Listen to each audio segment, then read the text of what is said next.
শীতকালে কি কলা খাওয়া যাবে? দেখতে পাচ্ছেন খুব টসটসে কলার ছবি। তো আমি বাসায় যখন ভিডিওটা করি তখন আমার ওয়াইফ বলছিল যে, "এই তো আমার বাবুকে ২ টা কলা খাওয়াইলাম। এই যে খাওয়ালাম এই ইয়া থেকে বক্স থেকে যেটা ছবি দেখতে পাচ্ছেন। কই আমার বাবুর তো কোনো সমস্যা হলো না।" আমি বলব যে অবশ্যই শীতকালে কলা খাওয়াতে কোনো সমস্যা নেই। তবে হ্যাঁ, যদি কোনো বাবুর কাশি থেকে থাকে, আগে থেকেই ঠান্ডা কাশি লেগে থাকে, সেই ক্ষেত্রে যদি আমি কলা খাওয়াই, তো কলাটা কি করে?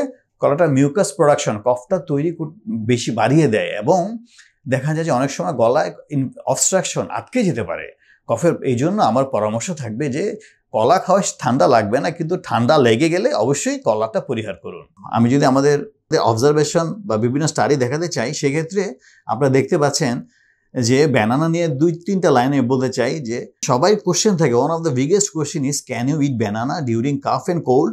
Bananas are rich in nutrition, but having bananas during the cold is not the best choice.